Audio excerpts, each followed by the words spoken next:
Il fut invoqué comme le héros le plus faible, puis abandonné par le royaume, mais il découvre qu'il possède en réalité la capacité de triche la plus surpuissante qui soit. L'histoire commence alors que nous voyons des demi-humains se faire dire de travailler plus vite, mais un marchand, nommé Banaza, les remercie pour leur labeur et leur offre de l'argent afin qu'ils puissent s'offrir un bon repas. Mais l'ouvrier tente de refuser, lui rappelant qu'ils sont des demi-humains, mais Banaza ne pense pas que cela fasse une quelconque différence, alors il le remercie pour sa grande gentillesse. Les autres marchands le trouvent étrange de donner de l'argent aux demi-humains, et ils se demandent pourquoi il se soucie tant de la race. Son assistante, Queen, le comprend, mais lui dit que peu de gens pensent comme lui. Soudain, il ressent quelque chose, et son corps se met à briller intensément. Il disparaît brusquement, téléporté dans un autre monde, tandis que les autres commentent que l'invocation du candidat héros est un succès. Mais Banaza se demande ce qui se passe, pensant qu'il doit y avoir une erreur car il n'est qu'un simple marchand. Le cardinal explique qu'ils invoquent des héros potentiels pour les aider dans la bataille contre l'armée des ténèbres, et ils apportent un orbe pour tester ses capacités, car le cardinal précise que les candidats reçoivent des aptitudes divines qui ne peuvent être acquises par l'entraînement. Il pose sa main sur l'orbe qui se met à briller, mais il découvre qu'il possède les statistiques d'un homme tout à fait ordinaire, pensant que leur invocation a dû échouer lamentablement. Il explique qu'il n'est pas un héros et leur demande de le renvoyer dans son monde, mais un autre candidat attire soudainement l'attention de tous car ses statistiques sont au maximum, alors tout le monde va lui parler et laisse Banaza complètement seul. Le roi est impressionné par le candidat et le nomme leur nouveau héros, tandis que Banaza se demande pourquoi personne ne l'écoute. Nous le voyons monter dans une calèche alors qu'il se souvient de sa rencontre avec le roi qui lui a dit que la porte qu'il a utilisée est désormais fermée, le laissant ainsi coincé dans ce monde. Ils admettent que c'est à cause de leur erreur, ils lui permettront donc de vivre dans la forêt au nord, mais il n'est pas autorisé à parler de cette bévue à quiconque. Alors qu'il se dirige vers la forêt, Banaza essaie de parler au demi-humain conduisant la calèche, lui demandant s'il est un esclave du roi, mais celui-ci explique qu'il n'y a rien de tel dans ce monde, affirmant qu'il n'y a aucune différence entre les humains et les demi-humains. Banaza s'enquiert de l'endroit où ils se rendent, mais le conducteur ferme la fenêtre et ils continuent leur voyage. Après 22 jours, ils arrivent dans la forêt et le lézard donne à Banaza un sac magique, disant que c'est un cadeau du roi et qu'il devrait contenir tout ce dont il a besoin pour survivre pendant quelques jours. Mais le lézard lui conseille de ne pas rester là, car des rumeurs circulent selon lesquelles l'armée des ténèbres est campée dans cette forêt. Banaza fait ses adieux au lézard et vérifie son sac en sortant une épée, mais il réalise qu'elle n'a absolument rien de spécial. 3 slimes apparaissent soudainement de la forêt et l'attaquent, alors il les élimine. Mais il remarque que son épée est déjà brisée. Le système lui montre alors qu'il a monté de niveau et que toutes ces statistiques sont remplacées par le symbole de l'infini. Mais Banaza n'a jamais vu cela auparavant, alors il se demande ce que cela signifie. Il réalise qu'il a reçu la capacité de parler au système. Alors il l'active et celui-ci devient son guide, lui montrant les sorts qu'il a acquis. Le système lui montre que son sac est sous l'effet d'un sort d'attraction de monstre, alors il réalise pourquoi les slimes sont apparus après qu'il l'ait utilisé et pense que le roi veut se débarrasser de lui. Le système parvient à retirer le sort et il décide de trouver un endroit où rester. Mais le système l'avertit que la forêt est contaminée par le mélisium, la substance que les démons expulsent et qui est nocive pour les humains. Il lui offre l'option de purifier la forêt en utilisant un tiers de son mana. Alors il accepte, et un immense cercle magique apparaît soudainement, tandis que la forêt commence à être purifiée. Banaza se demande ce qui a changé, et le système l'informe qu'il a monté de niveau à plusieurs reprises. Pendant ce temps, la princesse réprimande le roi pour ne pas avoir traité Banaza correctement, lui rappelant les rumeurs selon lesquelles l'armée des ténèbres aurait un camp près de la forêt. Mais il ne se soucie guère de Banaza puisqu'il n'a pas pu devenir leur héros. Un clerc arrive soudainement et révèle qu'il y a des signes que la plus haute magie sacrée a été utilisée. Le roi croit que leur héros a utilisé le sort de purification et pense qu'il est l'un des plus grands de l'histoire, mais le clerc explique qu'il se trouve dans le sud et que la purification a eu lieu dans la forêt de Dilava, au nord. Dans la forêt, Banaza découvre qu'il est au niveau 367, mais il est surpris d'avoir atteint ce niveau sans tuer de monstres, alors il pense que l'expérience peut aussi être acquise en pratiquant la magie. Il se demande pourquoi l'étrange symbole n'a pas changé et demande au système de lui montrer son mana, mais celui-ci est complètement restauré en quelques secondes. Alors il pense qu'il doit être vraiment très bas. Il se demande comment il peut survivre puisqu'il a été banni de la ville, alors le système lui recommande d'utiliser un sort de transformation. Il pense que c'est une excellente idée, alors il accepte, mais il se transforme en une jolie jeune femme. Il regarde attentivement, mais décide de prendre cela au sérieux, alors il se retransforme en homme et le système explique qu'il peut utiliser la magie de téléportation, alors il se téléporte de nouveau au royaume. Banasa est heureux de posséder cette magie et se demande si elle est courante dans ce monde. Il essaie de se téléporter vers son ancien monde, mais rien ne se passe. Alors, il décide de gagner un peu d'argent. Il arrive à la guilde des aventuriers pour chercher des missions et l'employé lui explique les règles d'inscription. Elle lui demande son nom, mais il cache son identité et se présente comme Théo. Elle lui donne un badge de rang et lui conseille de le garder sur lui. Théo consulte le tableau pour trouver une mission de son rang, mais remarque une jeune femme cherchant une escorte pour la forêt de Dilava. Elle offre de l'argent, mais aucun des aventuriers ne veut accepter le travail à cause des rumeurs selon lesquelles la forêt est pleine de démons. Mais Théo accepte de l'y emmener.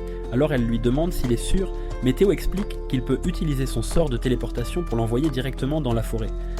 Mais tout le monde est choqué d'entendre cela et il n'arrive pas à croire qu'il puisse utiliser ce sort. Alors il réalise que ce n'est pas un sort pour les débutants. Une chevalière nommée Balerosa apparaît, lui demandant de rester loin de la jeune femme. Nous voyons qu'elle a des amis et elle ne pense pas que Théo ressemble à un sorcier expérimenté, alors elles le prennent pour un individu louche. Ils pensent qu'il est en difficulté mais assurent qu'il ne ment pas et suggèrent de leur montrer le sort.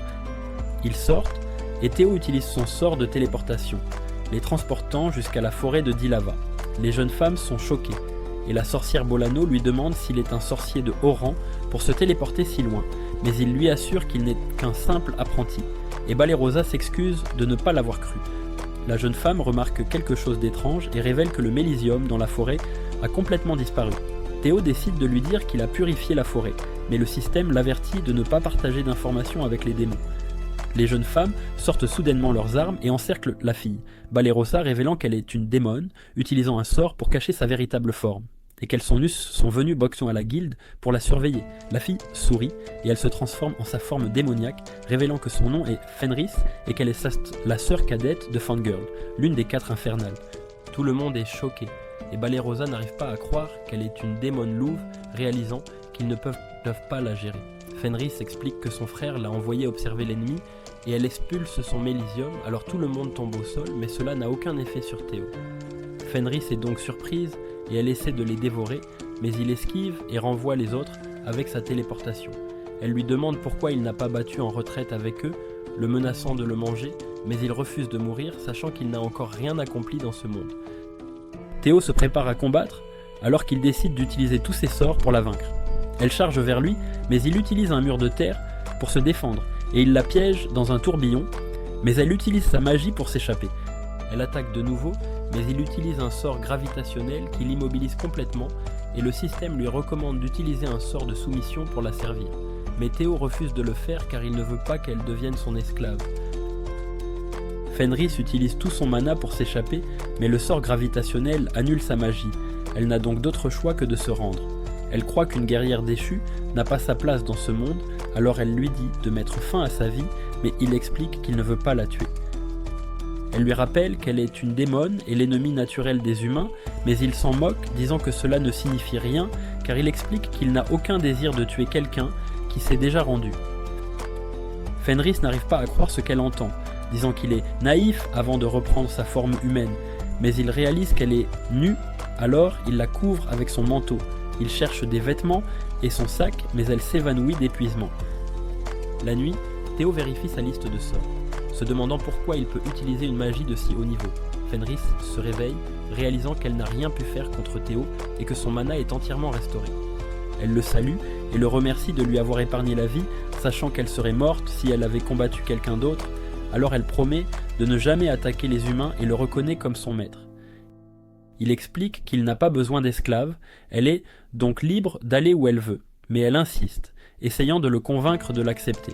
Mais il dit toujours non, alors elle menace de se suicider, mais il change rapidement d'avis, lui permettant de voyager avec lui, et elle est folle de joie d'entendre cela. Après un certain temps, Théo révèle qu'il ne vient pas de ce monde, disant qu'il a été amené ici comme candidat à héros. Il montre également sa véritable apparence, expliquant qu'il se cache du roi, alors il pense qu'il pourrait rendre sa vie plus difficile. Mais Fenris jure toujours de voyager avec lui et demande à rester à ses côtés, expliquant que les loups suivent toujours leur maître, et elle le serre immédiatement dans ses bras. Pendant ce temps, le roi interroge le héros sur la bataille contre l'armée des ténèbres, se demandant comment ses chevaliers ont été vaincus. Mais le héros explique qu'ils étaient faibles, disant qu'ils ont rompu la formation après avoir vu une bête démoniaque, alors le roi devrait être reconnaissant qu'il leur ait sauvé la vie. Mais le roi interroge un chevalier sur sa performance au combat, et le chevalier explique qu'il s'est en fait positionné derrière l'armée et s'est enfui pendant qu'il combattait les démons, ce qui frustre le roi. Le héros vérifie ses statistiques, essayant de comprendre pourquoi il s'est entraîné pendant un mois entier, mais cela ne s'est pas amélioré du tout. Il croit qu'il ne peut vaincre que de faibles bêtes magiques, puisqu'il n'a pas encore acquis de compétences. Sa servante, Souya, se présente pour ses fonctions, alors le héros pense qu'elle est arrivée au bon moment et l'emmène dans sa chambre. Le lendemain, Théo et Fenris se rendent en ville, prévoyant de s'inscrire à la guilde des aventuriers lorsqu'un marchand les appelle un couple. Alors Théo considère l'idée, pensant qu'ils pourront voyager sans paraître suspects, et Fenris accepte, disant qu'elle veut être sa femme. Il explique qu'ils font juste semblant d'être un couple, mais elle s'en moque car elle veut juste être avec lui. Ils entrent dans la guilde des aventuriers où l'employé demande à Fenris son nom. Elle manque de révéler sa véritable identité, mais Théo l'interrompt et l'enregistre sous le nom de Rhys. Théo lui demande d'être prudente pour que les gens ne découvrent rien, et elle s'excuse d'être imprudente. L'employé de la guilde annonce qu'une mission urgente est apparue et qu'ils doivent vaincre un troupeau d'ours psychotiques dans le nord. Elle explique que la récompense sera 10 fois plus importante que d'habitude, mais tout le monde hésite car les ours psychotiques ont réussi à vaincre l'armée du héros. Théo veut aussi refuser, mais Rhys lui demande d'accepter, affirmant qu'elle peut gérer les ours toute seule. Ils se téléportent, et Rhys est excité de chasser, mais ils entendent un cri et découvrent que les jeunes femmes qu'il a sauvées auparavant sont encerclées par les ours. Rhys veut les ignorer puisqu'elles sont faibles, mais les jeunes femmes ne font pas le poids face aux ours. Alors Théo lance un sort de foudre qui en élimine la plupart. Le dernier essaie de tuer Bolano, mais Rhys l'abat et il réalise que Théo leur a de nouveau sauvé la vie. Elles sont heureuses qu'il aille bien, mais elles l'interrogent sur Rhys. Alors il la présente comme sa compagne de voyage. Alors elle devient déprimée parce qu'elle voulait qu'il la présente comme sa femme. Un ours surgit soudainement derrière elle, mais elle le fusille du regard et il devient si effrayé qu'il s'effondre. Il supplie pour sa vie, alors elle décide d'en faire son animal de compagnie, mais les jeunes femmes sont choquées alors que Rhys explique que cela augmentera encore la réputation de Théo. Il ne semble pas s'en soucier, alors il active un sort de contrainte et transforme l'ours en une adorable créature. Il le nomme Saïb, et Balerosa n'arrive pas à croire qu'ils viennent de dompter un ours. Quelques instants plus tard, les jeunes femmes se présentent formellement, et nous apprenons que Belléry est l'archère, Blossom est une chevalière lourde, et Bolano est la sorcière du groupe. Balerosa demande à Théo de les entraîner afin qu'elle puisse combattre aux côtés du héros, lui parlant de l'armée du héros, qui a été décimée par une horde d'ours psychotiques. Elle explique qu'après l'incident, le héros s'est enfermé et a refusé de combattre jusqu'à ce qu'il trouve quelqu'un digne d'être son bras droit. Alors le roi a ordonné à tout le monde de monter de niveau jusqu'à ce qu'il puisse vaincre un ours seul. Elle implore de l'aide, mais Rhys dégage une aura sombre alors qu'elle devient jalouse d'elle. Théo sent sa colère, alors il explique qu'elle est en fait sa femme, et cela la rend immédiatement heureuse, disant qu'il devrait apprendre aux jeunes femmes à se battre. Les jeunes femmes les remercient, mais elles demandent une autre faveur, se demandant s'ils les laisseraient dormir à la maison car il est trop dangereux de camper dehors. Rhys pense que c'est acceptable puisque la maison a été fournie par la guilde pour la mission, disant qu'elle dormira à côté de Théo parce qu'ils sont mariés. Pendant ce temps, la démone Uliminas fait son rapport au Seigneur Démon, disant que le sort de purification a été lancé par une seule personne. Alors il se demande qui pourrait être capable de faire cela et lui ordonne de le capturer immédiatement. Le lendemain, Théo se réveille et il est surpris de voir Rhys devant lui, mais elle lui rappelle qu'ils sont désormais mariés.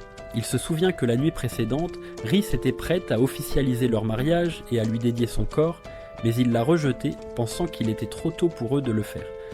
Alors il a décidé de dormir dans le couloir, mais Rhys l'a averti que les autres pourraient suspecter leur relation. Rhys veut l'aider à changer ses vêtements, mais Balerosa entre soudainement dans la pièce pour lui rappeler l'entraînement, pensant qu'elle les interrompt, alors elle part immédiatement. Il commence l'entraînement en affrontant un sanglier géant, mais Balerosa s'enfuit et Blossom attaque, mais elle rate sa cible, alors Bolano la protège avec une barrière. Belléry lance une flèche, mais cela ne fait rien et Bolano commence à se sentir mal après avoir utilisé trop de mana. Le sanglier géant commence à les poursuivre, et Théo réalise qu'ils ont encore un long chemin à parcourir. Après l'entraînement, ils se rendent à leur nouvelle maison, et les jeunes femmes remercient Théo de leur avoir permis de rester. Il explique qu'il a pu acheter la maison à prix réduit après avoir vaincu les ours psychotiques. Rhys arrive, leur disant que la nourriture est prête, mais Théo est choqué de voir de la viande crue. Elle l'a préparée comme une célébration pour la nouvelle maison, mais il explique que les humains préfèrent la viande cuite. Alors lui et Balerosa décident de de préparer le repas. Rhys est confuse, mais Saïb trouve la viande excellente. Le groupe remercie Théo d'avoir préparé la nourriture, mais il explique qu'il a eu l'aide de Balerosa, alors elle rougit, pensant qu'elle est meilleure en cuisine qu'avec une épée. Il réalise que c'est délicieux, mais Rhys n'arrive toujours pas à croire que cette nourriture puisse être aussi savoureuse. Théo explique qu'il a fait la salade, alors elle décide de la goûter en tant que sa femme, et découvre qu'elle a une saveur exquise. Il suggère de goûter la viande, et Rhys n'arrive pas à croire à quel point elle est croustillante et juteuse, et se demande comment la viande grillée peut être si bonne, tandis que Théo remercie Balerosa d'avoir cuisiné la viande pour elle. Ils se rendent à la guilde pour vendre les sangliers géants, et Théo remarque que tout le monde les fixe, se demandant s'il n'en a pas trop fait. Rhys demande la permission d'aller seul en ville, pendant qu'il attend que leurs marchandises soient évaluées. Il lui demande si elle a besoin d'aide, mais elle explique que non, disant qu'elle a juste des affaires personnelles à régler. La chef de la guilde, Lilith, demande à parler à Théo dans son bureau pendant que Rhys reste et regarde la fiche de cuisine. Lilith révèle que sa renommée s'est répandue dans toute la ville, alors Théo réalise qu'il en a vraiment trop fait. Lilith explique qu'il a reçu une demande du roi pour l'engager comme chevalier et travailler sous les ordres du héros qui rassemble des individus puissants pour lutter contre les ténèbres. Il admet qu'en tant que propriétaire de la guilde, il ne veut pas voir Théo partir, mais pense qu'il est important pour sauver le monde. Il pense à Rhys un instant, réalisant qu'il n'a aucune raison de se battre car il vient d'un autre monde, alors il refuse l'offre. Il quitte la guilde, mais il voit Rhys en piteux état, alors il pense que ce doit être l'œuvre d'une bête magique. Mais Rhys lui sourit simplement, réalisant que cuisiner est plus difficile qu'elle ne le pensait. Nous apprenons qu'elle suit un cours de cuisine pour l'impressionner, mais le premier jour ne s'est pas bien passé car elle a raté toutes les recettes et fait exploser la cuisine, mais elle est déterminée à gagner son amour par la cuisine. Pendant ce temps, le héros apprend l'existence de Théo et Rhys alors que Souya explique qu'il chasse des bêtes magiques, alors le héros demande à les faire venir à lui. Un messager royal arrive pour Théo, mais il refuse la proposition du château et Rhys est agacé par leur persistance. Théo remercie Blossom d'avoir pris soin du jardin, et ils continuent leur entraînement quotidien. Rhys pense que Belléry devrait tirer sur des oiseaux à 3 yeux au lieu de cibles en bois, mais elle hésite car elle ne veut pas tuer un mignon petit oiseau. Théo donne à Bolano un anneau magique pour amplifier ses pouvoirs magiques. Alors elle est surprise par le cadeau et essaie de le mettre à son annulaire, mais Rhys apparaît de nulle part et la menace de la tuer si elle fait cela. Balerosa est attaquée par un insecte géant et crie à l'aide de Théo, mais Rhys le coupe en deux et dit à Balerosa d'arrêter de faire semblant d'être impuissante pour attirer l'attention de Théo. Rhys prépare un repas pour tout le monde et il n'arrive pas à croire que c'est si savoureux. Elle admet qu'elle a suivi des cours de cuisine, mais elle n'aurait jamais imaginé que ce serait si amusant. Alors elle sert un curry à Théo et est ravie qu'il l'adore, se souvenant que son professeur avait mentionné que l'assaisonnement prononcé montrait l'intensité de son amour. Ils apprécient la nourriture, mais Eulyminas les espionne, et elle n'arrive pas à croire que Fenris soit avec un humain. Mais Fenris apparaît soudainement derrière elle, et elle amène Eulyminas à Théo, qui l'accueille avec un thé chaud.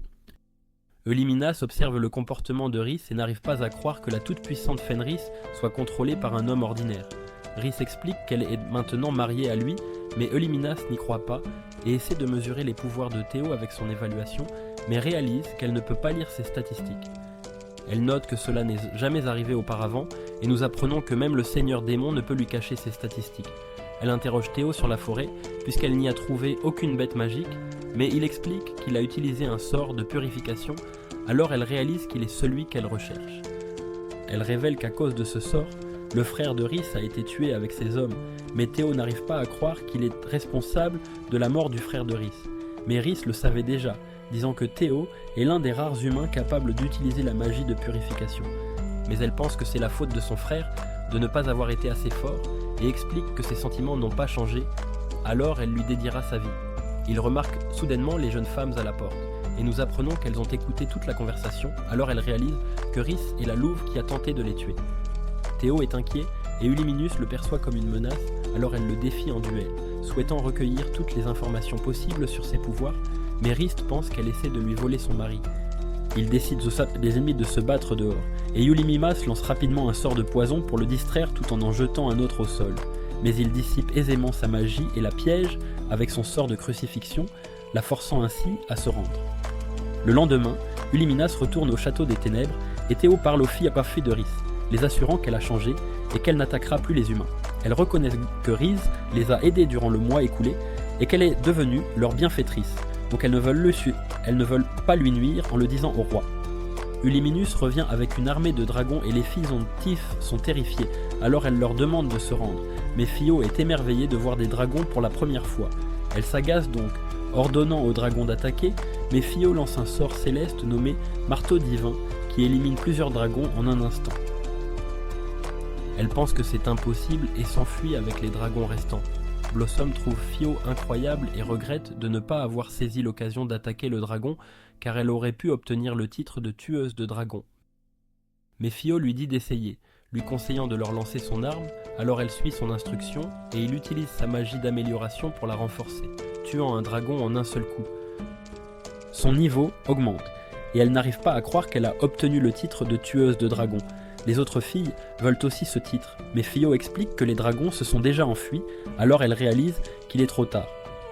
Pendant ce temps, le seigneur démon observe tout et il a hâte de rencontrer Fio, disant à ses hommes qu'il est temps de passer à l'action. Théo crée une barrière autour de la maison et il révèle qu'elle les alertera lorsqu'un démon entrera dans la zone. Rhys pense à Eulymimus, disant que Théo est trop indulgent parce qu'il n'a rien fait pour la punir après qu'elle les a attaqués. Mais il explique qu'il n'essayait pas d'être gentil, et nous apprenons qu'il ne peut toujours pas se remettre du fait qu'il a tué le frère de Rhys. Nous voyons les filles regarder les statistiques de Blossom, et elles trouvent que le titre de tueuse de dragon sonne bien, mais Balerosa s'éloigne en disant qu'elle doit chasser des bêtes magiques pour devenir plus forte. Alors elle la trouve incroyable parce qu'elle ne cesse jamais de s'entraîner, mais nous voyons qu'elle pleure en réalité parce qu'elle voulait avoir ce titre.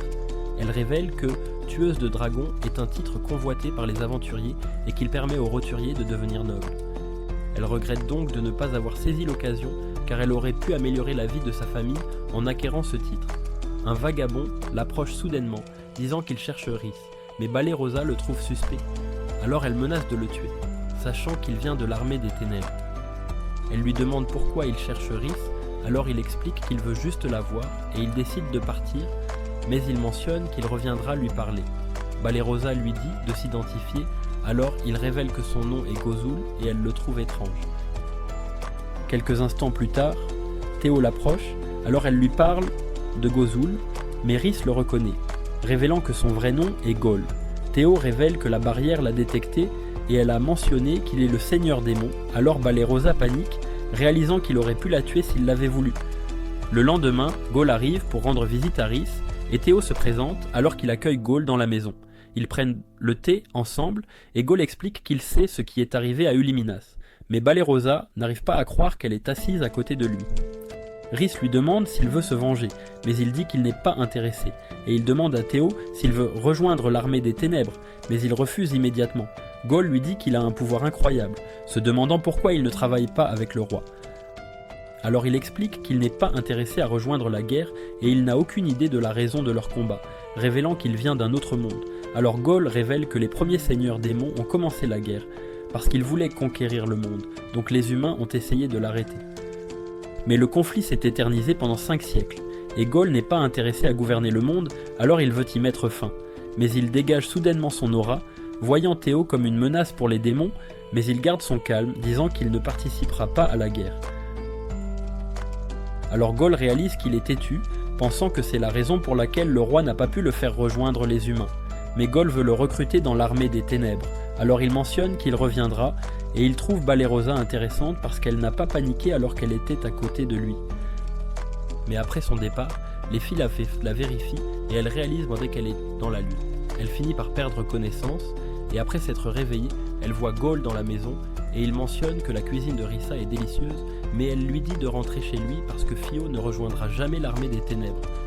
Il invite Balerosa à les rejoindre, mais elle refuse, et il pense que c'est parce qu'elle est timide.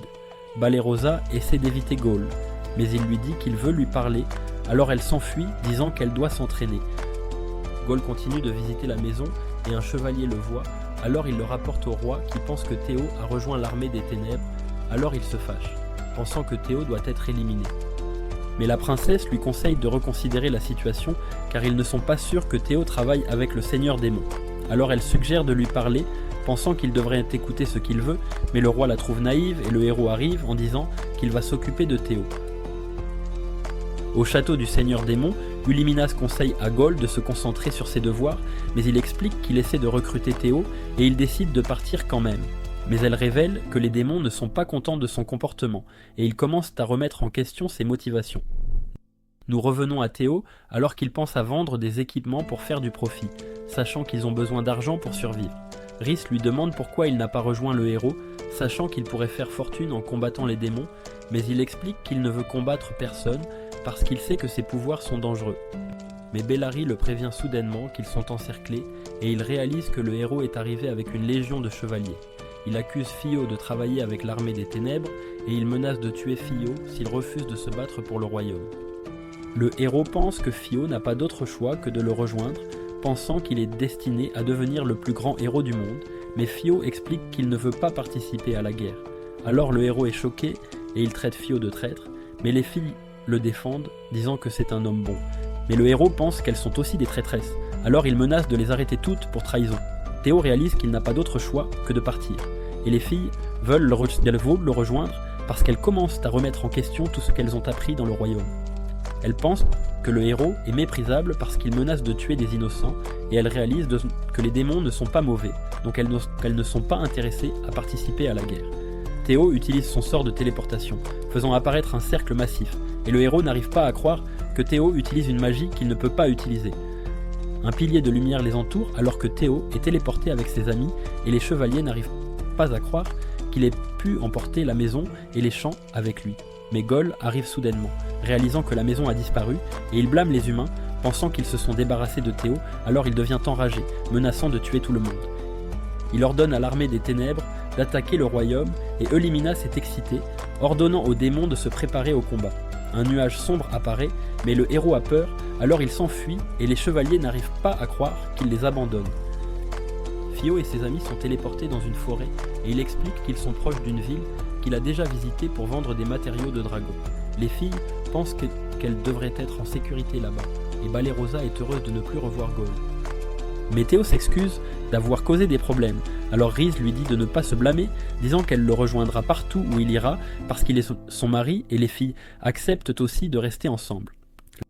L'armée des ténèbres commence son invasion, incendiant des villages et les humains essaient de les arrêter à la forteresse du nord. Un chevalier fait son rapport au roi, lui disant que l'armée des ténèbres est sur le point de percer la forteresse. Alors le roi se demande pourquoi le héros ne fait rien, mais le chevalier lui dit que le héros se cache dans le sud, alors le roi ordonne au chevalier de le chercher. Les conseillers du roi suggèrent de rassembler tous les mages pour lancer une magie de purification, mais il hésite, sachant que c'est un mouvement risqué. Alors, ils lui disent qu'il doit agir vite parce que tout sera fini pour eux une fois que les démons auront percé la forteresse. Nous voyons Gol observer la bataille alors que son serviteur Grenel lui dit que le moment est venu. Alors il décide de battre en retraite, sachant que les humains vont utiliser un sort de purification. Le roi dirige les mages alors qu'ils commencent à chanter et un pilier de lumière apparaît alors qu'un sigil massif couvre le royaume. Théo revient de son voyage en ville et il dit à tout le monde qu'il regardait dans les magasins parce qu'il prévoit de gagner de l'argent en vendant des équipements. Blossom veut l'aider en vendant des légumes et Bellary envisage d'élever des chevaux afin de pouvoir les louer. Blossom explique que Bellary s'occupait des chevaux au château, donc elle est habituée à les manipuler et elle promet de faire de son mieux pour soutenir le foyer. Bolano et Valarossa se sentent inutiles parce qu'elles ne trouvent rien pour gagner de l'argent, mais Rhys promet de prendre soin d'elles et Fio leur dit d'aider aux tâches ménagères, disant qu'elles peuvent se concentrer sur le fait de devenir plus fortes pendant leur temps libre. Nous retournons au château alors que les conseillers du roi rapportent que l'armée des ténèbres a battu en retraite parce que les mages ont pu lancer le sort de purification qui protégera le royaume pendant 3 mois. Mais la princesse réalise qu'ils sont en très mauvaise posture parce qu'ils ont dépensé toute leur magie pour lancer le sort. Elle sait que le roi n'est pas en état de diriger le royaume, alors elle décide de prendre les rênes. Et elle dit au conseiller que le héros est inutile, alors elle le retire de son poste. Mais il lui demande comment elle compte gérer l'armée des ténèbres, pensant que le royaume a besoin d'un héros pour les mener à la victoire, et les mages ne peuvent pas invoquer de remplaçant, alors elle décide de rendre visite à l'oracle. Nous voyons le héros se faire expulser alors qu'un chevalier lui dit que la princesse a donné ses ordres, mais il se met en colère, disant que le royaume a besoin de lui pour les protéger de l'armée des ténèbres. Mais le chevalier l'ignore et le laisse dehors. Ce soir-là, Théo dit à Rhys qu'il lui est reconnaissant parce qu'elle l'aide à survivre, mais elle s'endort et il remarque qu'il ne mènerait pas une vie paisible sans elle. Le lendemain, les filles disent à Théo d'aller à un rendez-vous avec Rhys, disant qu'elles peuvent s'occuper de tout pendant son absence, et il semble embarrassé, mais Rhys est excité pour leur rendez-vous. Ils visitent la ville ensemble, et Fio demande à Rhys si elle a besoin de quelque chose parce qu'il veut lui acheter quelque chose, disant qu'il veut la remercier d'être restée à ses côtés. Il voit un bijou, et il décide de l'acheter, pensant qu'il lui va très bien. Ils rentrent chez eux, et Fio est sur le point de s'endormir, mais Rhys le serre dans ses bras, alors il est troublé. Mais il réalise qu'elle parle dans son sommeil. Il lui donne de l'espace, mais elle le suit, alors il a du mal à s'endormir. Au château, nous voyons que le héros a pénétré dans le trésor royal, pensant qu'il pourrait trouver un objet qui peut l'aider à vaincre le seigneur démon. Il pense à Théo, et il devient jaloux parce qu'il n'est pas aussi puissant que lui. Mais il entend soudainement la voix d'une fille, et elle lui offre de lui donner du pouvoir s'il la libère. Un passage secret s'ouvre et il voit une épée alors que la voix lui dit de la prendre, disant qu'elle exaucera ses souhaits en échange. Il accepte son offre, mais il est soudainement projeté au loin alors qu'un être puissant apparaît. Elle se présente comme Iya, la Majin de la lumière et des ténèbres primordiales, et elle lui demande s'il l'a libérée du sceau. Alors il le confirme et elle promet d'exaucer 3 de ses souhaits. Nous voyons la princesse alors qu'elle rencontre l'oracle Ursula, lui disant que le royaume est en danger, alors ils doivent trouver quelque chose qui peut les sauver de l'armée des ténèbres. Mais d'étranges colliers apparaissent soudainement autour du cou de chacun, alors ils commencent à paniquer et la princesse ordonne à ses hommes d'aller au trésor royal. Tout le monde se demande pourquoi ils portent des colliers, alors Ursula explique qu'ils ont été choisis comme sacrifice, disant que la Majin va les décapiter après avoir exaucé un souhait. La princesse révèle que la Majin fut autrefois invoquée pour éliminer le seigneur démon, mais elle prit d'innombrables vies en échange, alors ils décidèrent de la sceller. Mais la princesse sait que quelqu'un a brisé le sceau, pensant qu'ils vont mourir après que la Majin aura exaucé le souhait, alors elle demande à Ursula de trouver une solution. Elle commence sa lecture et elle dit à la princesse de trouver le véritable héros, disant qu'il a déjà été invoqué et qu'ils peuvent le trouver en cherchant dans la partie ouest du royaume. Alors ils savent qu'elle parle de Théo et un conseiller dit à la princesse de rallier ses soldats pour fouiller la zone. Mais elle sait que le royaume a besoin des soldats pour les protéger, alors elle décide de le trouver elle-même. Théo rend visite à un marchand qui inspecte le bouclier qu'il a apporté avec lui, pensant que c'est incroyable parce qu'il a été fabriqué avec des écailles de dragon. Le marchand mentionne que quelqu'un a apporté de la viande de dragon en ville et Théo confirme qu'il l'a fait, disant qu'il a accès à des produits de première qualité. Alors le marchand accepte d'acheter son bouclier et il explique qu'il a d'autres articles à vendre, disant qu'il vient de s'installer en ville. Alors il cherche des partenaires commerciaux et le marchand a hâte de travailler avec lui. Bale Rosa l'observe et elle est impressionnée parce qu'il sait comment faire des affaires. Rhys sait qu'il était autrefois un marchand, pensant qu'il devait être un grand acteur avant d'être envoyé dans leur monde. Bale Rosa admet qu'elle l'aime bien, mais elle se rétracte parce qu'elle ne veut pas que Rhys la déteste. Alors elle dit qu'elle trouvera juste quelqu'un comme lui. Rhys pense que Gol est un prétendant capable, disant qu'il l'aime bien, mais elle a toujours peur de lui parce qu'elle sait qu'il est le seigneur démon. Théo les rejoint, disant qu'il a pu vendre le bouclier à un bon prix, et il remercie Bale Rosa de lui avoir parlé du magasin. Ils décident de rentrer chez eux, et Rhys sait que Théo va être occupé, mais elle lui dit qu'elle veut passer plus de temps avec lui chaque fois qu'il était libre. Mais à ce moment-là, le système avertit Fio qu'Imogen approche et Hia apparaît, révélant que le souhait du héros est d'éliminer Fio. Alors elle l'attaque tandis que le système le protège avec une barrière, mais Rhys s'interpose et elle finit par être mortellement blessée. Hia crée de multiples explosions, mais la barrière de Fio le protège, et elle réalise que la magie ordinaire ne fonctionnera pas sur lui, alors elle se prépare à lancer un sort avancé. Il essaie de soigner Rhys, mais le système lui dit que la blessure est trop grave, donc la magie de guérison ne fonctionnera pas sur elle, et il devient inquiet, pensant qu'il pourrait la perdre. Hia utilise un sort puissant, qui crée une explosion massive, mais il ne peut toujours pas traverser la barrière de Fio. Il se remémore les moments passés avec Rhys, et nous apprenons qu'il a toujours voulu la protéger parce qu'il ne peut pas imaginer vivre sans elle. Alors il se met en colère, et il dit à Hia qu'il ne lui pardonnera jamais alors que le système lui dit qu'il a appris ses capacités. Il lance un sort de retour temporel, ce qui lui permet de sauver Rhys, et Hia se demande comment il peut l'utiliser, pensant que les humains sont censés être faibles. Mais il la frappe soudainement, alors elle se fâche, lui disant qu'elle a atteint le summum de la magie, mais il la projette au sol, lui disant de se taire. Elle essaie de riposter, mais il brise son sort, et elle n'arrive pas à croire ce qui se passe. Alors elle vérifie ses statistiques, réalisant que ses compétences sont infinies. Il continue de la frapper alors qu'elle note qu'elle n'a aucune chance. Et Rhys se rétablit, se demandant pourquoi elle n'est pas blessée, alors Bale Rosa explique que Fio l'a sauvée. Mais elle est surprise de le voir détruire Hiya, et elle pense qu'il est incroyable, sachant qu'il fait cela à cause d'elle. Mais elle se souvient qu'il n'aime pas se battre, et qu'il a toujours été miséricordieux, alors elle réalise qu'il a complètement perdu la tête.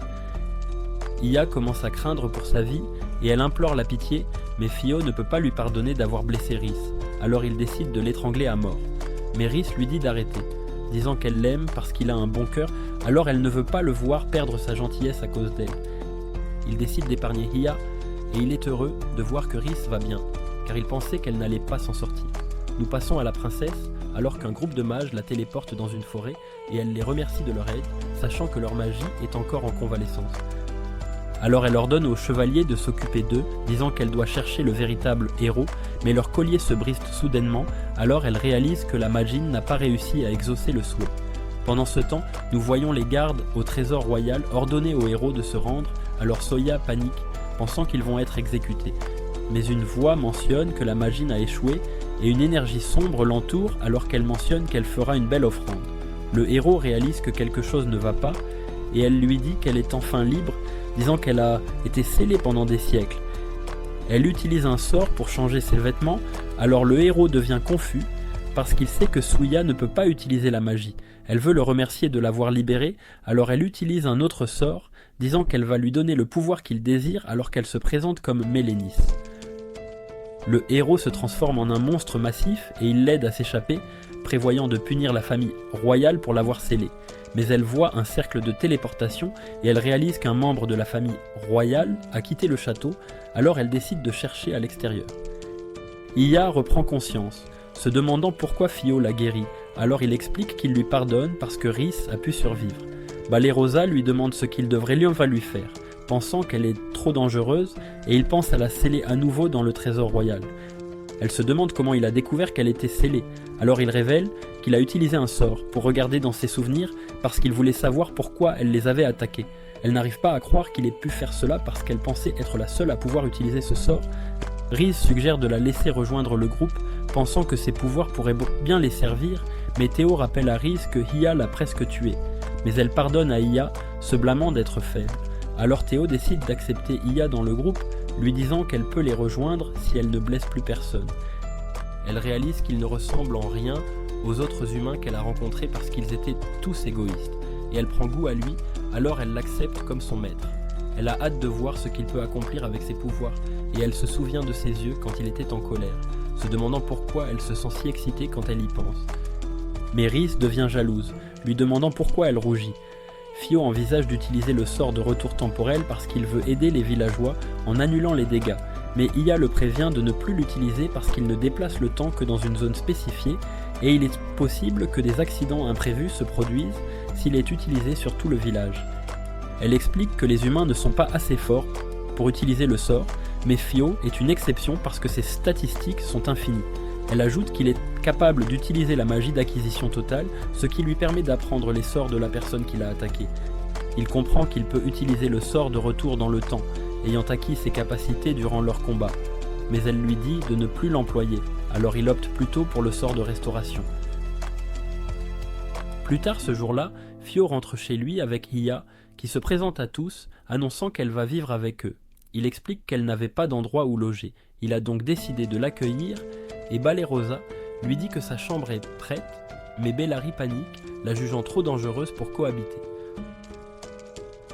Ce soir-là, Bale Rosa parle à Fio, qui lui confie être perdue, ne sachant que faire de ses pouvoirs. Elle lui dit qu'elle n'est pas aussi forte que lui, mais qu'elle est également désorientée, ignorant qui elle est censée combattre. Elle explique que tout ce qu'elle a appris au royaume est un mensonge, et le remercie de l'avoir aidée à découvrir la vérité. Théo rejoint Rhys dans la pièce, mais elle semble déprimée et lui demande s'il va retourner dans son monde, craignant qu'il n'utilise la magie magine pour la quitter. Mais il lui explique qu'il ne va nulle part, car il veut être avec elle, lui demandant de devenir sa véritable épouse. Il lui dit qu'il ne peut imaginer vivre sans elle, et elle admet avoir aussi des sentiments pour lui. Ils commencent à s'embrasser, mais il voit Hiya dans la pièce, qui révèle les avoir observés tout du long, affirmant que c'est son devoir de veiller sur son maître.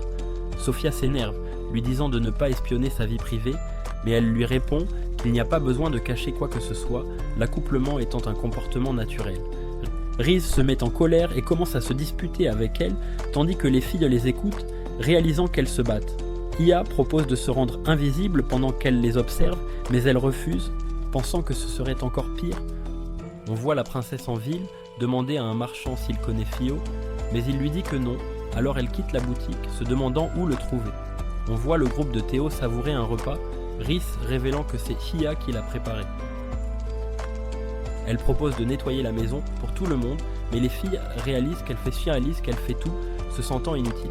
Le lendemain, on voit Blossom travailler dans un champ, car elle veut apporter sa contribution au foyer. Saïb se transforme sous sa forme nue et aide Blossom dans sa tâche, tandis que Bellary travaille dans les écuries, révélant qu'elle veut être cochée, mais qu'elle est coincée à s'occuper des chevaux. On apprend que Bolano vient d'une famille de mages royaux et Fio lui a enseigné les sorts de base, alors elle veut utiliser sa magie pour aider tout le monde. Elle entend Blossom crier, alors elle se précipite dehors, réalisant qu'une bête magique détruit le champ. Elle la charge, alors elle utilise une barrière pour se défendre tandis que Balerosa arrive, pensant à tuer la bête. Elle révèle l'avoir amenée là, mais elle est soudainement devenue folle, alors Bellary la monte et parvient à la calmer. Tout le monde est impressionné car elle a réussi à l'apprivoiser, mais elle pense à la terre autour d'eux et envisage de l'acheter pour le foyer. On voit Théo se promener en ville avec Rhys, et il vend ses produits à son partenaire commercial qui suggère de mettre des pierres précieuses sur l'une de ses marchandises. Le marchand explique que les pierres précieuses sont ridiculement chères car difficiles à trouver, mais Rhys réalise qu'une ombre couvre la ville et le héros arrive avec Mélénis. Alors les villageois paniquent, craignant pour leur vie, tandis que Fio réalise que tout le monde est en danger. Le héros se déchaîne, et Mélénis voit la princesse utiliser un sort pour balayer ses gardes. Iya s'approche de Théo, lui disant qu'elle a senti une présence maléfique, et elle explique que le monstre est un humain, mais qu'il est contrôlé par Mélénis. Nous avons appris que Mélénis était autrefois la mage la plus puissante du royaume, mais elle a commencé à utiliser la magie interdite, alors le héros du passé a dû s'en débarrasser. Mais sa conscience est restée dans le royaume, ils ont donc dû la sceller dans le piédestal de l'épée où Iya était scellée. Elle sait que Molinus a été ranimé après sa libération, car les humains ont utilisé ses pouvoirs pour maintenir Molinus sous contrôle. Elle demande la permission de l'éliminer et Fio l'autorise, mais il lui dit de prioriser le sauvetage des vies des villageois. Molinus est sur le point de tuer la princesse, mais il y a soudain une explosion à l'arrivée de Iya et Molinus lui dit de ne pas interférer. Mais Iya explique qu'elle veut se débarrasser d'elle car elle dérange son maître, alors elle attaque Iya avec un sort. Mais cela ne fonctionne pas car elle explique que la magie ne peut pas lui nuire. Alors le héros se jette sur elle tandis que Molinus utilise la magie du feu, mais elle parvient toujours à se défendre. Alors Molinus utilise un sort interdit qui renforce le héros, le faisant devenir gigantesque. La princesse réalise qu'il pourrait détruire la ville et le sol tremble quand il bouge, mais il rétrécit soudainement alors que la magie est dissipée. Théo arrive, révélant que c'est lui qui l'a fait, et Iya le supplie de la laisser finir le combat. Mélénis n'arrive pas à croire qu'il ait pu dissiper sa magie, et Iya utilise un sort pour se débarrasser d'elle, piégeant son âme dans une pastille et ramenant Souya et le héros à leurs formes originales. Elle mange la pastille, tandis que Fia se demande si elle va bien, alors elle explique qu'elle a scellé Mélénis dans son royaume psychique, disant qu'elle la maintiendra disciplinée. Il réalise que le monstre était le héros, pensant qu'il cause des problèmes à tout le monde, alors il décide de le laisser au chevalier. La princesse salue Théo, se présentant comme Elisabeth, et le remercie d'avoir sauvé le royaume, sachant qu'ils ne l'ont pas bien traité, elle s'excuse donc pour leurs actions. Elle révèle avoir renvoyé le héros, car il est complètement inutile, et elle est allée en ville chercher Théo, l'invitant à devenir le véritable héros du royaume. Mais il refuse, disant qu'il ne veut pas se battre pour les humains car il veut juste profiter d'une vie paisible avec Rhys. Ils rentrent chez eux et Bellary le salue, disant qu'elle veut étendre cette terre car elle prévoit d'élever des bêtes magiques. Blossom explique que les terres peuvent aussi être utilisées pour planter des légumes que Bellary pourra livrer avec ses bêtes. Mais Rhys pense que les bêtes n'obéiront jamais aux humains, alors elle suggère d'utiliser des chevaux normaux à la place. Mais Bellary explique que les chevaux sont chers, disant qu'il est possible d'apprivoiser des bêtes magiques. Théo pense que c'est une excellente idée, mais il explique que les terres coûtent une fortune et que les filles ne peuvent pas se le permettre. alors il propose de l'acheter pour elles, disant qu'elles peuvent le rembourser en gérant la terre et en lui donnant une partie de leurs gains, et elles trouvent que c'est une excellente idée.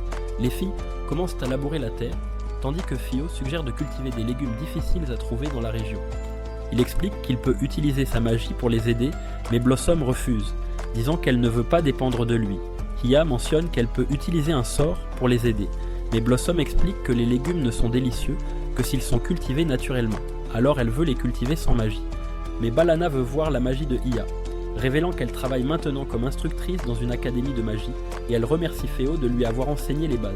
Elle révèle qu'elle apprend encore de nouveaux sorts, et elle a réalisé que la magie peut être utilisée pour faciliter la vie, alors elle supplie Blossom de laisser Hiya utiliser son sort. Feo suggère d'utiliser la magie sur une petite partie du champ afin qu'il puisse en voir si cela affecte le goût des légumes. Et Blossom accepte. Alors Hiya utilise la magie pour aider les plantes à pousser, tandis que Fio mentionne qu'il veut ouvrir son magasin à l'avenir. Et Riz promet de le soutenir, disant qu'elle appellera ses amis pour acheter ses produits. Il révèle avoir trouvé une pierre précieuse et l'avoir utilisée pour fabriquer une bague, disant qu'il veut qu'elle la considère comme une bague de mariage, et cela la rend heureuse. On voit le héros dans un donjon, se demandant comment il a atterri là, et Suya pense qu'ils vont être exécutés. Mais il ne veut pas mourir là, alors il est prêt à tout pour s'échapper. On voit Balerosa vêtue d'une robe noire, tandis qu'Uliminus la félicite pour son mariage. Gaul l'approche, lui disant qu'elle va être sa femme, et les démons promettent de conquérir le monde comme cadeau de mariage. Elle leur dit de ne pas le faire, mais Gaul lui dit qu'il l'aime, et il est sur le point de l'embrasser. Mais elle se réveille de son rêve, se demandant pourquoi elle se souvient toujours de lui.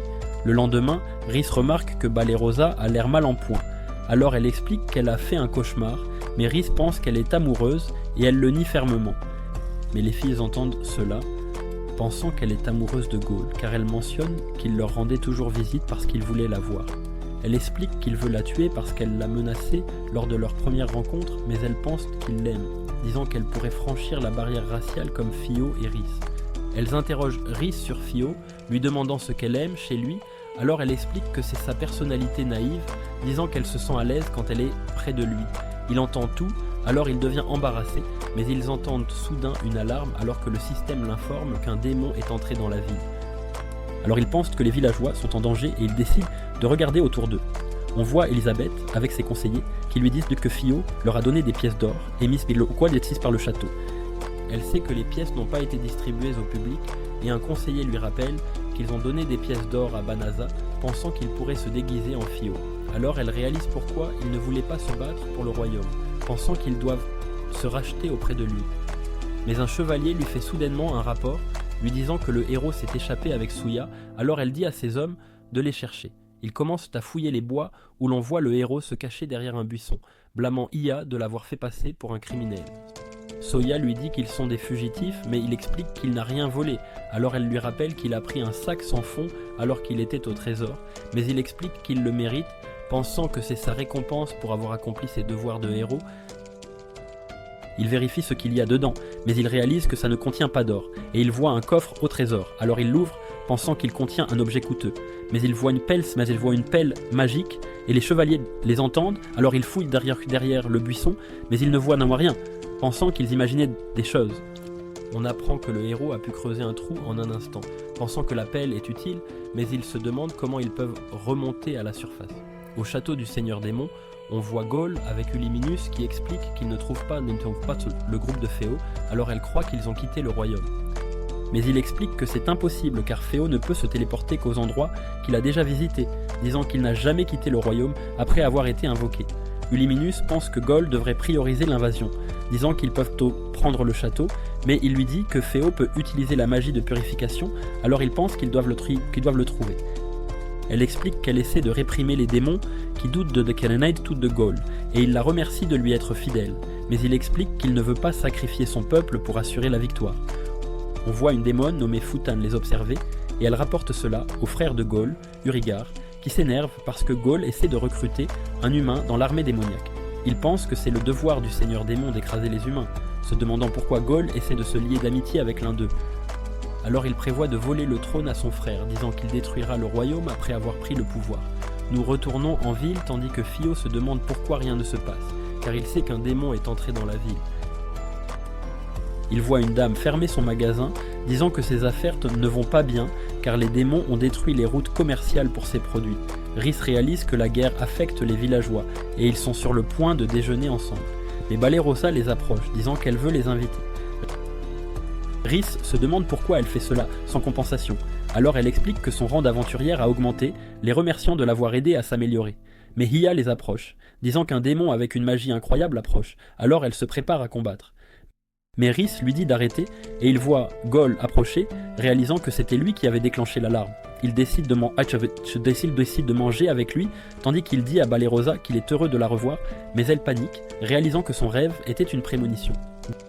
Goll explique qu'il aime la nourriture humaine car elle a meilleur goût que celle faite par les démons, et il révèle qu'il est allé là-bas pour recueillir des informations, disant qu'il veut que Fio le rejoigne. Mais Bellarosa s'énerve, pensant qu'il essaie de ruiner leur vie, et il explique que les démons sont une menace pour les humains. Fio explique qu'il vit paisiblement avec Rhys, mais Hiya lui parle d'une substance toxique appelée Mélicium, disant que tous les démons l'ont, mais que tous ne peuvent pas la contrôler. C'est nocif pour les humains, et ceux qui ne peuvent pas le contrôler en laissent échapper de petites quantités partout où ils vont, ils ne peuvent donc pas être près des humains. Mais Rhys dit à Fio que leurs démons de compagnie peuvent contrôler le Mélicium, il n'y a donc pas lieu de s'inquiéter. Gao ajoute que les démons sont violents par nature et ils décident de partir, disant qu'ils se reverront. Fio réalise que les humains et les démons ne peuvent pas coexister et il serre Rhys dans ses bras, disant qu'il a besoin de la serrer un instant. Nous retournons à Souya alors qu'elle grimpe à la surface, mais elle finit par rester coincée et le héros est distrait, alors il retombe. On voit Fio et ses amis prendre un repas ensemble et tout le monde l'apprécie, réalisant que Rhys s'améliore en cuisine. Elle explique que sa professeure Milino lui a appris à cuisiner, disant qu'elle l'a vu l'autre jour. On voit Rhys rendre visite à Milino et elle la remercie de son aide, disant qu'elle a pu conquérir le cœur de son mari grâce à ses conseils.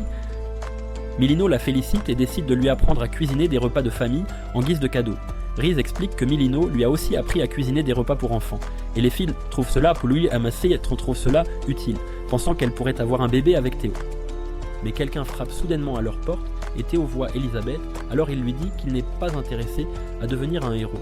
Mais elle explique qu'elle est là pour s'excuser, l'appelant Bonaza, et il n'arrive pas à croire qu'elle ait pu découvrir sa véritable identité. Il l'invite à entrer dans la maison tandis que Balerosa lui offre du thé, mais elle explique qu'elle a besoin que les autres partent, car elle a quelque chose d'important à discuter avec Théo. Mais Rhys refuse de partir et Théo la soutient, disant qu'il ne parlera pas à Elisabeth à moins que Rhys ne reste avec lui. Alors elle accepte et les autres partent, tandis qu'Elisabeth s'excuse au nom du royaume, sachant qu'il a été exilé dans la forêt, mais il explique que ses excuses ne changeront rien, lui demandant ce qu'elle veut de lui. Alors elle lui montre une carte qui affiche l'emplacement de ses troupes, disant que le sort de purification est sur le point de s'estomper, alors l'armée des ténèbres continuera son invasion. Mais les mages du royaume ne se sont pas encore rétablis, disant que les chevaliers ne pourront pas protéger les civils des démons, alors elle l'implore de les aider. Mais Rhys lui dit qu'elle est égoïste, lui rappelant qu'il ne veut pas être entraîné dans la guerre. Elisabeth explique que le roi est sur le point de se réveiller, et il va envoyer l'armée arrêter Théo, pensant qu'il conspire avec les démons. Mais elle mentionne qu'elle peut le sauver, disant qu'elle peut punir le roi pour avoir déshonoré le véritable héros afin qu'elle puisse régner à sa place. Mais elle sait qu'il a protégé le royaume par le passé, alors elle doit prouver qu'elle est capable de commander l'armée. Rhys pense qu'elle veut utiliser Théo, mais il sait qu'elle veut juste garantir qu'il ne rejoindra pas l'armée des ténèbres. Il lui demande pourquoi elle lui a montré l'emplacement de ses troupes, pensant que c'est une information vitale, alors elle explique qu'elle lui fait confiance, le suppliant de sauver les civils. On voit des aventuriers chercher le héros car il est sur la liste des personnes recherchées et on le voit se cacher d'eux tandis que Soya lui dit qu'elle a faim. Alors il lui donne à manger et elle le mange tandis qu'il se demande pourquoi elle le suit toujours. Mais elle le trouve cool, sachant qu'il aurait été plus facile pour lui de s'échapper sans elle, mais il prend toujours soin d'elle. Une araignée les approche et tire sa toile, les immobilisant en un instant tandis que Futan arrive, disant qu'elle va les utiliser comme sacrifice. Ce soir-là, on voit Phil dans sa chambre, disant à Rhys qu'il n'aime pas se battre, mais qu'il ne veut pas voir les civils se faire massacrer. Il mentionne qu'il veut que tout le monde soit heureux, et elle promet de le soutenir, disant qu'elle l'aidera autant qu'elle le pourra. Le lendemain, l'armée des ténèbres approche, alors tout le monde évacue, mais on voit une fille dans les bois, et un gobelin est sur le point de la tuer. Mais Rhys la sauve, et Théo crée une barrière, disant à la fille de s'échapper. Rhys se demande pourquoi il fait cela sans compensation. Alors il explique qu'il ne veut pas que les démons pensent que les humains l'ont engagé. Un démon se demande pourquoi elle aide les humains et Fio explique qu'ils sont les protecteurs du village, disant qu'il ne montrera aucune pitié si les démons attaquent les Siemwech, les civils. Rhys explique que la barrière est incassable, mais un cyclope apparaît soudainement et elle avertit Fio qu'il vient de la tribu la plus puissante de l'armée des ténèbres. Il insulte les loups, disant que leur chef est inutile et Rhys sait qu'il parle de son frère. Alors elle s'énerve et décide de l'affronter. Mais Théo lui dit de ne pas le tuer et elle quitte la barrière tandis que le cyclope l'attaque, mais elle le mord et il pense qu'elle est faible, disant que ses attaques n'ont aucun effet. Mais elle explique qu'elle se retient parce que Théo lui a dit de ne pas le tuer. Elle saute en l'air et utilise une compétence pour échanger de place avec lui, mais il lui dit que ce ne sera pas suffisant pour le vaincre alors qu'il lui lance son arme. Mais elle échange de place avec lui à nouveau et son arme finit par le frapper à la tête tandis qu'elle utilise les arbres pour le poignarder à plusieurs reprises. Il dit à ses hommes de se débarrasser d'elle. Alors il charge, mais Théo les retient, leur disant que le combat est terminé. Il soigne le cyclope, lui disant de faire demi-tour, mais il se demande qui est Théo, alors il explique qu'il est juste un humain qui veut s'entendre avec les démons. Il démontre ses pouvoirs, leur disant de reculer, alors il décide de battre en retraite, et Rhys lui dit que leur entraînement a porté ses fruits. On apprend qu'elle lui a appris à intimider les démons, mais elle se demande si cela suffit à les arrêter, sachant qu'ils reviendront lorsqu'on leur ordonnera d'attaquer à nouveau. Alors elle pense qu'il aurait dû les punir, mais il explique qu'il ne veut pas que les démons haïssent les humains, et un groupe de civils apparaît, le remerciant d'avoir sauvé la ville. Mais il s'inquiète des risques, alors Fio leur dit qu'elle est sa partenaire, et il mentionne que la princesse lui a ordonné de sauver tout le monde, alors il pense qu'elle est incroyable. Nous retournons à Elisabeth, alors qu'un chevalier lui fait un rapport, lui disant qu'un aventurier mystérieux repousse les démons. Le chevalier explique qu'il est accompagné d'un loup et il dit à tout le monde que la princesse l'a envoyé, alors ils lui sont tous reconnaissants.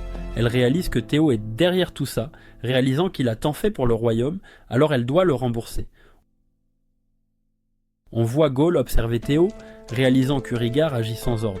Grenelle lui dit qu'Urigar a saisi le trône et on le voit au château du seigneur démon demander à Futan si les préparatifs sont terminés. Alors elle explique qu'ils ont capturé 2 humains, disant qu'ils peuvent être utilisés comme offrande pour le rituel. Elle sait que Gaul est puissant et on le voit retourner au château, mais elle pense qu'il n'aura aucune chance contre Jirigar car le rituel lui donnera les pouvoirs du dieu maléfique. Nous voyons Uliman se disputer avec les membres d'élite de l'armée des ténèbres car ils attendent avec impatience la bataille entre Gaul et Urigar. Ils estiment que Gaul n'est pas capable de les diriger, ayant passé du temps loin du château, et pensent donc qu'il ne prend pas l'invasion au sérieux. L'un d'eux, Sleip, pense que Gaul est le seul digne d'être le seigneur démon, mais il doit montrer sa force car tout le monde commence à douter de lui. Il se dirige vers Urigar, lui disant qu'il doit encore vaincre Gaul pour revendiquer le trône, mais Futan est certaine de sa victoire et leur dit de ne pas interférer dans le duel. Oulémonas la traite de traîtresse, et elle tente d'attaquer Urigar, mais ses griffes se brisent et il la repousse sans effort.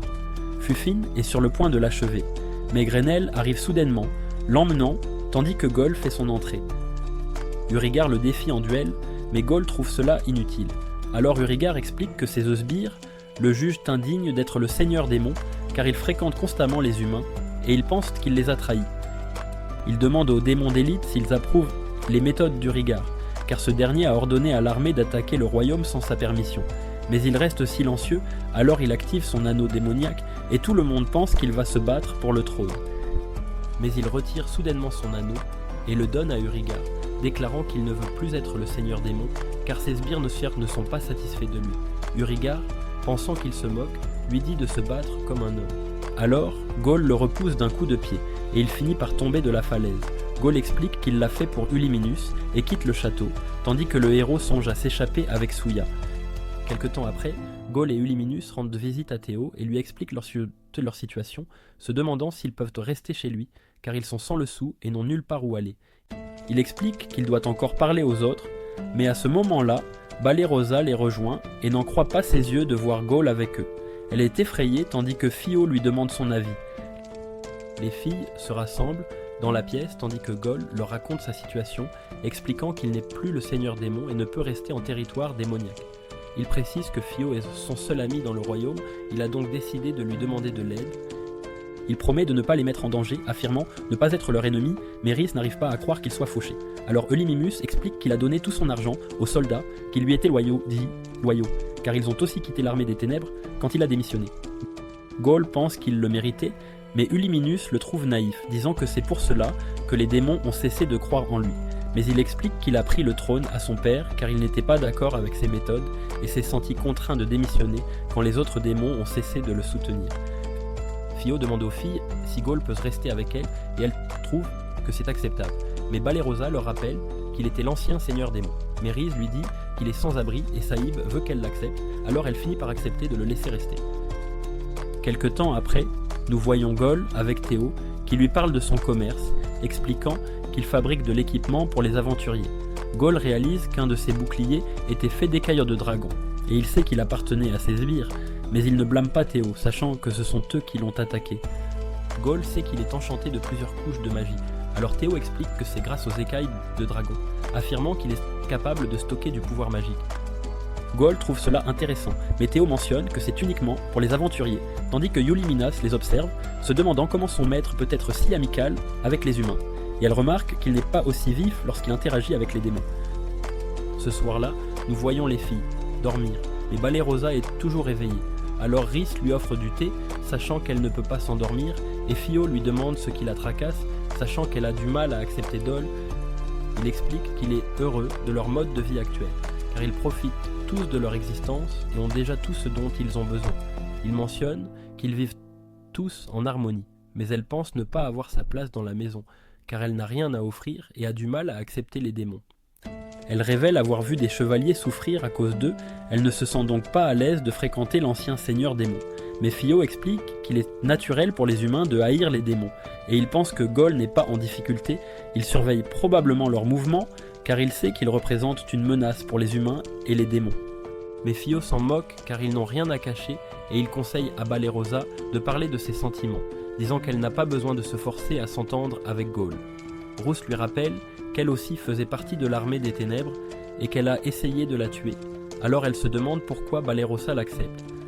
Alors Balerosa explique qu'elle agit toujours de manière un peu folle, il est donc difficile de la voir comme une menace. Elle dit à Balerosa qu'elle n'est pas inutile, lui rappelant qu'elle lui a appris à cuisiner et elle goûte les biscuits faits par Rhys, tandis que Fio réalise qu'ils sont délicieux. Le lendemain, Bellarosa parle à Gal et Oulémonas, menaçant de les détruire s'ils attaquent des humains, et Gal réalise qu'elle les surveille. Il essaie de lui serrer la main, mais elle refuse, disant qu'elle ne leur fait pas encore confiance, et elle part chasser avec Saïb. Pendant ce temps, nous voyons que le héros a réussi à s'échapper avec Souya, et ils envisagent de retourner en ville pour vendre les gemmes volées au trésor. Mais Souya rappelle au héros qu'il est recherché, alors il explique qu'il prévoit de quitter le royaume après avoir tout vendu. Nous voyons Urigar se plaindre car l'armée des ténèbres est en train de perdre, et Futan explique qu'ils ont du mal à franchir les pièges posés par les humains. Mais il s'énerve, disant que cela ne devrait pas être un problème pour l'armée des ténèbres, et il suggère de les briser par leur nombre. Mais les démons d'élite le prennent pour un fou car il n'a aucune stratégie, pensant que Gaul est meilleur que lui. Mais Futan leur dit de ne pas s'inquiéter car elle a un plan et elle suggère une sortie pour remonter leur morale. Au village, Rhys gagne un voyage aux sources chaudes et le commerçant lui dit qu'elle peut emmener sa famille. Alors Rhys décide de voyager avec tout le monde, mais elle n'est pas contente car elle voulait être seule avec Théo, mais il lui dit de se réjouir, disant qu'il devrait profiter de cette chance pour apprendre à connaître Gaul. Les filles d'Asokwakwako discutent du fait qu'il y a 7 sources chaudes dans la région et l'une d'elles est réputée améliorer la fertilité. Alors Rhys décide d'y aller car elle veut avoir un bébé avec Théo. Ils arrivent à une auberge et les préposés les accueillent à l'intérieur tandis que Rhys demande à l'un d'eux des informations sur la source qu'elle cherche. Alors la préposée explique qu'elle est à l'extérieur et lui donne un guide en lui souhaitant bonne chance. Les filles se dirigent vers le vestiaire, mais Blossom bouscule un homme étrange qui s'avère être Urigar, mais Fufine le calme et dit à Blossom d'y aller. Urigar se demande pourquoi Fufine a laissé partir Blossom, la considérant comme un être inférieur. Alors Fufin lui rappelle qu'ils sont là pour remonter le moral et elle lui conseille de se détendre. Nous voyons les démons d'élite se préparer à entrer dans les sources chaudes et Futan leur dit de porter un collier, affirmant que cela supprimera leur milice. gars et les autres les voient, sachant qu'ils viennent de l'armée des ténèbres, alors Rhys leur dit de rester cachés, car les démons les reconnaîtront et elle craint qu'ils ne gâchent le voyage.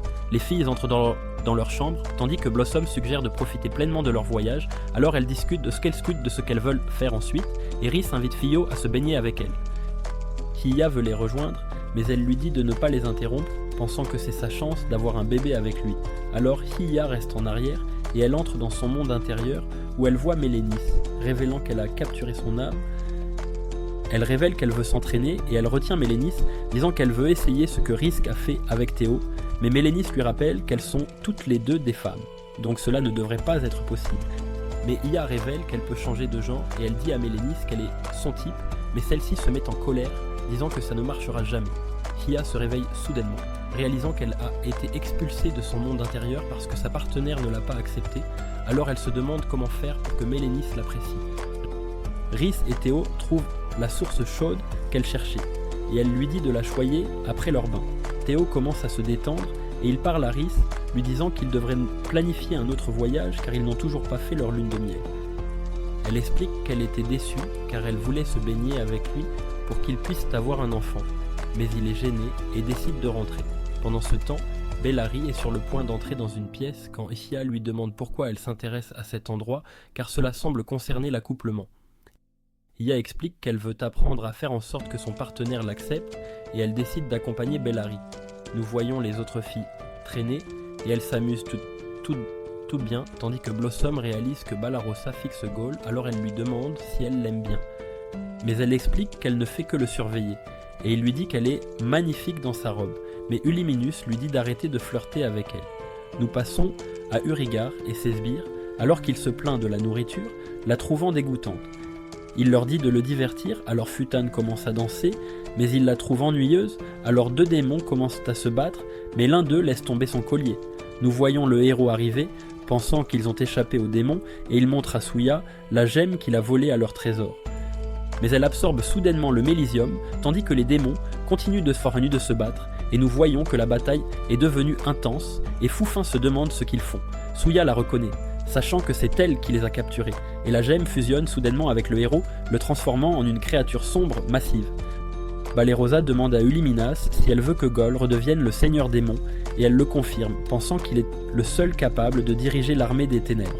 Balerosa sait qu'elle a quitté l'armée des ténèbres juste pour le suivre, et elle pense que c'est parce qu'elle est amoureuse de lui, mais il voit soudain le héros attaquer l'auberge, alors que tout le monde panique, pensant qu'ils vont mourir. Mais le bâtiment cesse soudainement de s'effondrer, et nous voyons Féo utiliser un sort pour les sauver, tandis qu'il dit à Risk d'enquêter sur ce qui se passe. Les autres voient cela, sachant que Féo a sauvé tout le monde, et Gol explique que la créature sombre est du millénium concentré, et Ulliminus pense qu'Urigar doit être derrière tout ça. Elle utilise sa compétence pour enquêter, et elle réalise que la créature sombre possède une gemme qui absorbe le milicium, révélant que cela renforce les démons, mais les humains deviennent fous s'ils essaient de l'utiliser. Les filles décident de sauver tout le monde à l'auberge, disant qu'elles veulent faire leur part, car Théo utilise ses pouvoirs pour le bien commun, alors elles ne veulent pas qu'ils se battent seuls. Mais Ulliminus pense qu'elles sont idiotes, pensant qu'elles ne pourront rien faire car elles sont trop faibles, mais Gol décide de les aider en lui demandant si elle veut le rejoindre. Elle remarque que c'est la première fois qu'il lui demande son avis, alors elle est troublée, disant qu'il a échoué en tant que seigneur démon parce qu'il essaie de sauver des humains. Mais il explique qu'il fait cela pour protéger leurs vacances et il se téléporte vers le héros, mais les démons le voient et Urigar l'affronte immédiatement, le défiant au combat. Les filles observent d'en bas et Balerosa décide de dire à Phil ce qui se passe. Urigar prend le contrôle du millénium et l'utilise pour attaquer Gaul. Il commence à contrôler le héros, mais Gaul est toujours capable de se défendre. Balerosa retourne auprès de Fio et elle lui raconte comment Urigar est apparu. Mais il pense que puisque Gaul s'en occupe, il n'a pas besoin de s'inquiéter et décide de se concentrer sur la protection du bâtiment. Gaul remarque à quel point la capacité d'Urigar à contrôler le mélisium est difficile à gérer, et il voit le héros dans la gemme du monstre. Rhys décide de lui donner une leçon pour avoir interrompu son voyage, alors elle utilise la téléportation pour s'approcher et le frappe au visage. La gemme se brise et Souya tombe, mais Gaul la rattrape avec sa magie, se souvenant de sa promesse de ne pas nuire aux humains.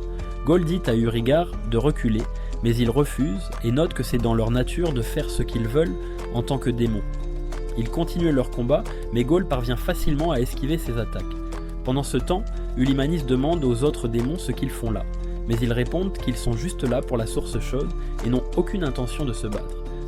Ghaul bloque les attaques d'Urigar et utilise la magie de réflexion pour riposter, mais Urigar remarque qu'il doit être touché pour refléter les attaques. Alors il décide d'utiliser toute sa force. Il attaque avec encore plus de puissance, disant à Ghaul qu'il est devenu plus faible à cause de son pacifisme. Il lui écrase la tête, se préparant à l'achever, mais Ghaul le saisit soudainement et utilise une technique qui draine tout son pouvoir. Il se demande ce qui se passe, alors Ghaul lui dit qu'il a temporairement désactivé son millénium, qui est la source du pouvoir d'un démon. Urigar n'arrive pas à croire qu'une telle technique existe, alors Ghaul note qu'il l'a perfectionnée pour vaincre le précédent seigneur démon, mais qu'elle a été créée à l'origine par les humains. Donc s'ils attaquent les humains trop imprudemment, ils pourraient être ceux qui seront détruits. La propriétaire de la source chaude décide d'intervenir, sortant ses talismans, et ses employés la rejoignent. Ils tirent des faisceaux de lumière et Urigar est capturé et soudainement maîtrisé. Nous voyons que les autres démons sont également maîtrisés et la propriétaire révèle que leurs robes sont enchantées en cas d'urgence. Elle leur dit qu'ils ont causé assez de problèmes et elle les renvoie tous. Nous voyons Rhys continuer à battre le héros, mais elle affirme qu'elle ne fait que retirer le milicium de son corps. Après cela, Théo utilise sa magie temporelle pour restaurer le bâtiment et tout le monde aide à remettre tout en bon état. Nous voyons le héros être chassé, alors il utilise sa pelle pour s'échapper mais finit par heurter une source chaude. La propriétaire les remercie tous pour leur aide et Théo est juste content que tout le monde aille bien. Ils retournent tous profiter de la source chaude et nous voyons Théo avec Ghaul. Il admet avoir toujours trouvé Théo intéressant car il n'utilise pas son immense pouvoir pour lui-même mais pour la paix entre humains et démons. Théo pense qu'il ne suffit pas de compter sur la magie, alors Ghaul se demande comment ils peuvent atteindre la paix. Théo n'est pas sûr, mais il pense qu'en trouvant des amis sur lesquels il peut compter, il fera ce qu'il peut avec leur aide, alors Ghaul promet de l'aider en tant qu'ami. Tout le monde dîne ensemble, et Rhys reçoit un plat spécial que la préposée lui donnera plus d'énergie pour sa nuit. Oulémonas apprécie le poisson, et Balerosa remercie Ghaul pour ce qu'il a fait pour les protéger. Ils continuent tous à s'amuser, et à la fin de la nuit, Théo et Rhys ont enfin l'occasion d'être seuls. Ils se demandent comment elle voit les humains maintenant. Alors elle mentionne qu'elle n'est pas sûre, mais pense qu'ils ne sont plus ses ennemis et qu'elle a en fait appris à les apprécier. Elle se demande pourquoi il pose la question, alors il note qu'il pense que le conflit entre humains et démons va s'intensifier, il veut donc continuer à défendre les villes et à prévenir les pertes. Il lui demande son aide, lui disant de le garder sous contrôle, car il sait qu'il sera sur la bonne voie si elle est à ses côtés. Elle promet de le suivre partout où il ira, lui rappelant qu'elle est sa femme et qu'elle veut que le monde soit sûr pour leurs enfants. Ils passent la nuit ensemble et le lendemain, Rhys semble de très bonne humeur. Les filles réalisent ce qui s'est passé et Hiya est déçue de ne pas avoir pu regarder. Ils repartent tous et après un certain temps, nous voyons que le héros est toujours recherché, mais il jure qu'il fera son retour. Chacun fait sa part pour la maison et Fio pense à la façon dont il est venu au monde seul. Mais il est heureux d'avoir été invoqué là-bas car il a pu se faire tant d'amis et il a pu rencontrer des risques. Mais c'est ici que cette vidéo se termine. N'oubliez pas d'aimer et de vous abonner à la chaîne. Merci d'avoir regardé et je vous dis à la prochaine fois.